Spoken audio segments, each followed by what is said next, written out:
আসসালামু আলাইকুম রহমতুল্লাহ। একদিন হজরত মুসা আলাইহিস সালাম আল্লাহ তাআলাকে প্রশ্ন করলেন, হে আল্লাহ, আপনার বন্ধু আপনাকে আল্লাহ বলে ডাকলে আপনি একবার জবাব দেন, আর আপনার পাপী বান্দা আপনাকে আল্লাহ বলে ডাকলে আপনি তিনবার জবাব দেন। তখন আল্লাহ তাআলা হজরত মুসা আলাইহিস সালামের প্রশ্নের উত্তরে জবাব দেন, আমার বন্ধু যখন আল্লাহ ডাকে তখন তার ডাক সম্পূর্ণভাবে অন্তরের গভীর থেকে আসে, আর যখন আমার কোনো পাপী বান্দা আল্লাহ ডাকে তখন তার ডাকও অন্তরের গভীর থেকে আসে।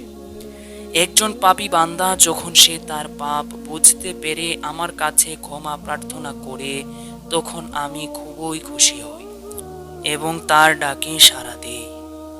আর আমার বন্ধুগণ সর্বদা আমার হুকুম মেনে চলে, তাই আমি তাদেরকে আমার রহমতের ভেতরে রাখি। আর আমার পাপী বান্দা সর্বদা আমার রহমতের বাহিরে থাকে।